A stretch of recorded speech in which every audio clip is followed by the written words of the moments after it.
الله وبركاته. الحمد لله رب العالمين والعاقبة للمتقين والصلاة والسلام على أشرف الأنبياء والمرسلين نبينا محمد وعلى آله وصحبه أجمعين ومن تبعهم بإحسان إلى يوم الدين. أما بعد، أعوذ بالله من الشيطان الرجيم. بسم الله الرحمن الرحيم. وذكر فإن الذكرى تنفع المؤمنين. معزز سامعین اکرام، موجودہ زمانہ فتنے اور آزمائش کا چل رہا ہے اور یہ ہم سبھی سے مخفی نہیں ہے. آج دنیا کے اندر جہاں کہیں جس بھی سماج کا مطالعہ کیا جائے تو یہی چیز واضح ہوتی ہے کہ آج بالخصوص مسلم جماعت ایک بہت بڑے ابتلا اور آزمائش کے دور سے گزر رہی ہے. فتنوں کے اندھیروں کے اندر یہ برادری جوجھ رہی ہے اور اسے ان فتنوں سے نجات کیسے پانا چاہیے اور کیسے ملنا چاہیے آج بری طریقے سے یہ پھنسی ہوئی ہے. آئیے اسی تعلق سے ہم ایک عنوان کا آغاز کرتے ہیں کہ فتنوں سے نجات کیسے. اللہ رب العالمین سے دعا ہے کہ اللہ رب العالمین مجھے صحیح کہنے پھر اس کے مطابق ہم سب لوگوں کو عمل کی توفیق عطا فرمائے، آمین. اولا ہم سمجھیں کہ فتنہ کہتے کسے ہیں. فتنہ کے معنی ہوتے ہیں آزمائش، ابتلا، جانچ کرنا کسی چیز کو، اور اسی سے ماخوذ ہے جو ایک سنار کہتا ہے کہ فتنت الذهب، میں نے سونے کو فتنے میں ڈالا. اس کے اندر کتنی اصلیت ہے اور کتنی ملاوٹ ہے اس چیز کو میں نے چیک کرنے کے لیے، اس کی وضاحت کے لیے، اس کی تحقیق کے لیے میں نے اس کو آگ کے اندر ڈالا اور اس کو آزمائش میں ڈالا. نبی علیہ الصلوۃ والسلام نے ایک روایت کے اندر ان خطرناک اور سنگین فتنوں کے تعلق سے اشارہ کیا تھا جو ہمارے لیے بہت مفید ثابت ہو سکتی ہے. حضرت ابو ہریرہ رضی اللہ تعالیٰ عنہ جس کے راوی ہیں بیان کرتے ہیں کہ اللہ کے رسول صلی اللہ علیہ وسلم نے ارشاد فرمایا بادروا بالاعمال فتنہ، ان فتنوں کے آنے سے پہلے تم لوگ نیک اعمال کر لو، جتنا جلدی ہو سکے نیک اعمال تم لوگ کر لو. ان فتنوں کے آنے سے پہلے کقطع اللیل المظلم، جو فتنے رات کی تاریکی کے مانند ہوں گے.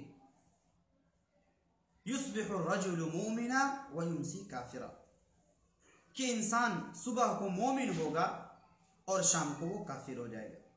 یا ویمسی مومنا ویصبح کافرا، کہ شام کے وقت انسان مومن ہوگا اور صبح کے وقت وہ کافر ہو جائے گا.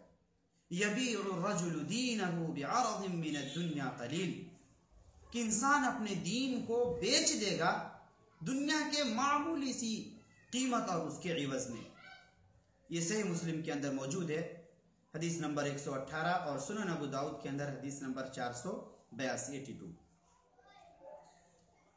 جس کے اندر نبی علیہ الصلوۃ والسلام نے اولا ان فتنوں کے آنے کا ذکر کیا کہ انسان پہلے سے چوکنا رہے، ہوشیار رہے کہ کہیں وہ فتنوں کے اندر داخل ہو کر اپنے دین اور اپنے ایمان کا ناسودا کر بیٹھے.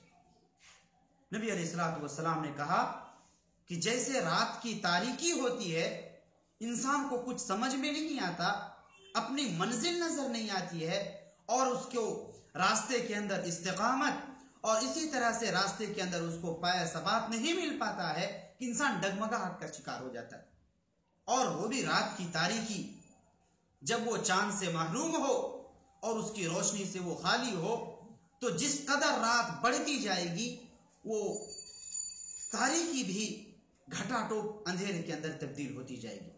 یہ فتنے ایسے ہوں گے کہ فتنوں کی تعداد کم نہیں ہوگی، وہ دن بدن بڑھتے ہوئے نظر آئیں گے اور اتنا خطرناک اور اتنا بھیانک منظر ہو جائے گا اور ان فتنوں کا اتنا خطرناک دورہ ہو جائے گا کہ انسان صبح تک تو کسی طرح سے اپنے ایمان کی حفاظت کر پائے گا، لیکن شام ہوتے ہوتے اپنے ایمان کو بیچ دے گا، کافر ہو جائے گا انسان۔ یا اسی طرح سے اگر شام تک وہ شخص اپنے ایمان کی حفاظت کرتا ہوا ہوگا، لیکن صبح ہوتے ہوتے وہ اپنے ایمان کو بیچ دے گا، کافر ہو جائے گا۔